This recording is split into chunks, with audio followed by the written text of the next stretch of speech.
एक गुरु का एक शिष्य बहुत ही गहन ध्यान कर रहा था, लेकिन उसका ध्यान नहीं लग रहा था। उसका मन हमेशा विचारों से भरा रहता। उसने अपने मन को खाली करने की बहुत कोशिश की, पर उसकी सारी कोशिश नाकाम रही। अंत में जब वह सारी कोशिश कर चुका, तब वह अपने गुरु के पास गया और उसने अपने गुरु से कहा, गुरुदेव, मेरा मन हमेशा विचारों से भरा रहता है। मेरा ध्यान एक जगह पर नहीं लग पा रहा।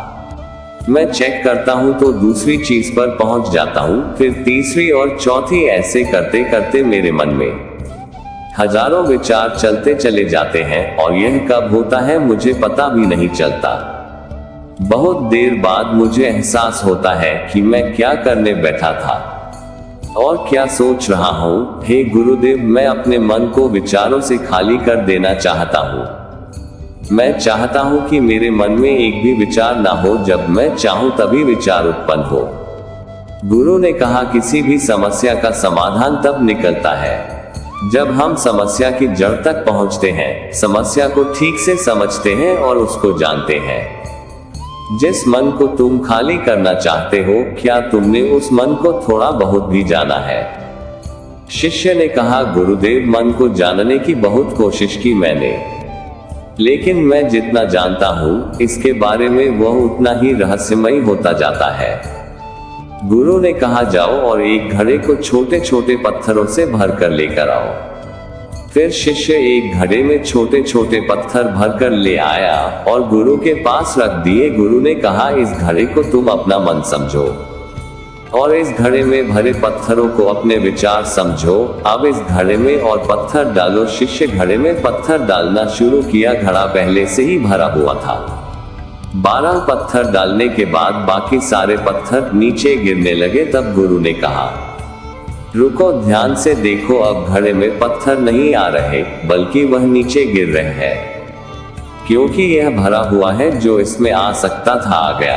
अब और पत्थर नहीं आएंगे। अगर दूसरे पत्थर डालने हैं तो पहले वाले पत्थरों को निकालना होगा। शिष्य ने तुरंत ही कहा, गुरुदेव, मैं समझ गया हूँ कि आप क्या बताना चाहते हैं। आप बताना चाहते हैं कि हमें अपने मन को विचारों से खाली कर देना चाहिए।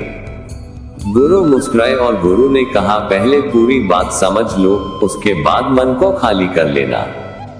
गुरु ने कहा, हमारा मन इस घड़े के बिल्कुल उल्टा है। घड़े को तुम पत्थर से भर सकते हो, लेकिन मन को विचारों से नहीं भर पाओगे। मन हमेशा खाली ही रहता है। शिष्य ने कहा, गुरुदेव, मैं कुछ समझ नहीं पा रहा हूँ। मन अगर हमेशा खाली रहता है तो हम उसे खाली करने में क्यों लगे रहते हैं? उसकी क्या आवश्यकता है? गुरु ने कहा, इस घड़े से सारे पत्थरों को एक एक करके बाहर निकाल दो।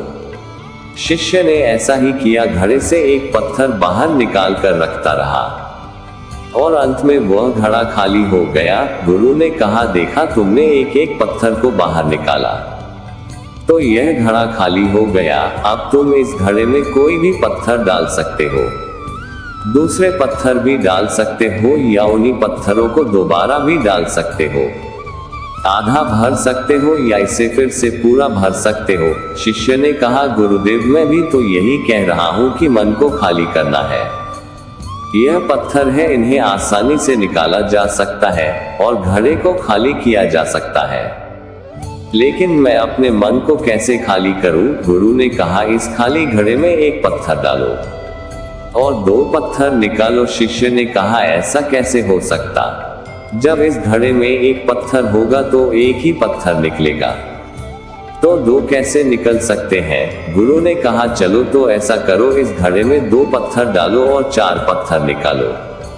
शिष्य ने कहा, गुरुदेव, ऐसा कैसे हो सकता है? यह कोई चमत्कारी घड़ा तो है नहीं कि 1 डालो तो 2 निकालो, 2 डालो तो 4। गुरु ने कहा, यह घड़ा चमत्कारी नहीं है, लेकिन जो तुम्हारा घड़ा है, यानी जो तुम्हारा मन है, वह चमत्कारी है। उसमें सिर्फ तुम एक विचार निकाल लोगे तो उसके पीछे 2 विचार निकलते हैं। जब तुम उन 2 विचारों को पकड़ते हो तो उसके पीछे 4 विचार निकलते हैं, और जब तुम उन 4 विचारों को पकड़ते हो तो उसके पीछे 16 विचार निकलते हैं। और ऐसे ही करते करते विचारों की एक लंबी श्रृंखला बनती चली जाती है। और तुम कहीं नहीं रुकते, एक के बाद एक विचारों को पकड़ते जाते हो। यह मिट्टी का घड़ा तो पत्थरों से भर जाएगा, लेकिन तुम्हारा मन कभी नहीं भरता। वह हमेशा खाली है और खाली नहीं रहता। यह मन की माया है कि सब कुछ है लेकिन कुछ भी नहीं।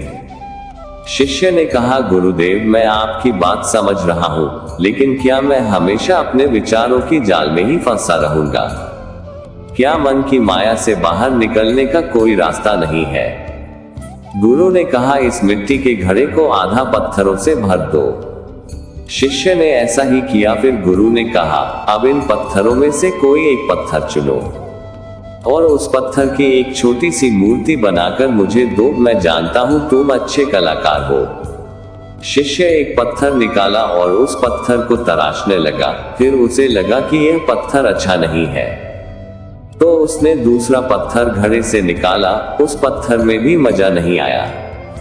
फिर उसने तीसरा पत्थर निकाला, उसका रंग उसे अच्छा नहीं लग रहा था। फिर उसने चौथा पत्थर निकाला, लेकिन इस पत्थर में भी उसे दोष नजर आया। इस तरह करके उसने लगभग सारे पत्थर बाहर निकाल दिए। उसे ऐसा करता देख गुरु ने कहा, जिस पत्थर को तुमने पहली बार निकाला था, उसी पत्थर को यह समझकर तराशो कि कोई और पत्थर तुम्हारे पास है ही नहीं। तब उस शिष्य ने उस पत्थर को ही तराशना शुरू किया और उस पत्थर से उसने अपने गुरु की एक अति सुंदर मूर्ति बनाई और अपने गुरु को भी की और कहा, इस पत्थर से इतनी सुंदर मूर्ति बन सकती है, मैं यह सोच भी नहीं सकता था। गुरु ने कहा, जब हमारे पास विकल्प नहीं होता, तब हमारे पास जो भी होता है, हम उसी में अपनी संपूर्ण ऊर्जा लगाते हैं और उसी को सबसे बेहतर बनाते हैं। और जब विकल्प होता है, तब हम बस पत्थर ही चुनते रह जाते हैं। मूर्ति बनती ही नहीं है। हमारा मन भी हमारे लिए एक विचार के पीछे हजारों विकल्प खोलकर रख देता है और हम एक मुख्य विचार को छोड़कर उन हजारों विकल्पों में फंस जाते हैं। शिष्य ने कहा, मैं आपकी बात अच्छी तरह से समझ गया हूँ, लेकिन अब मुझे क्या करना चाहिए? मेरा मार्गदर्शन करें। गुरु ने कहा, मन की जाल में मत सो, मन को खाली करने का प्रयास मत करो। अपने ध्यान को एकत्रित करो, एकाग्रता लाओ, जो कर रहे हो उसे अंतिम समझकर करो। ऐसे करो कि इसके बाद तुम्हें कुछ नहीं करना, और जब दूसरे विचार पर कार्य करो तब केवल उसी पर कार्य करो, किसी तीसरे विचार पर नहीं। मन के माया जाल से निकलना इतना आसान नहीं, लेकिन अभ्यास करने से सब कुछ पाया जा सकता है। शिष्य ने कहा, गुरुदेव, मैं ऐसा ही करूंगा। यह बात समझाने के लिए आपका बहुत धन्यवाद। हम सब अपने मन को खाली करने का प्रयास करते रहते हैं। हमारे मन में जो विचार उठते रहते हैं, उससे हम परेशान रहते हैं।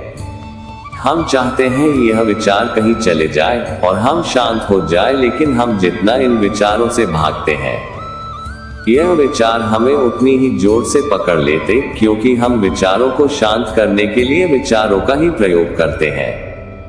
और जिन विचारों का प्रयोग करते हैं, वह विचार आपके उन्हीं विचारों से जुड़े होते हैं जिन विचारों को आप छोड़ना चाहते हो। यह छोड़ना नहीं चाहते तो यह कैसे संभव होगा कि आप शांत हो सके? यह तभी संभव हो सकता है जब आप शांत होने की कोशिश भी छोड़ दें और अपनी समस्या के समाधान पर ध्यान दें, एकाग्रता लाए, ध्यान लगाएं और इस बात को समझें कि चिंता करने से समाधान नहीं मिलते, चिंतन करने से समाधान मिलते हैं। धन्यवाद दोस्तों, मिलते हैं एक और नई प्रेरणादायक कहानी के साथ। जब तक आप अपना ख्याल रखना।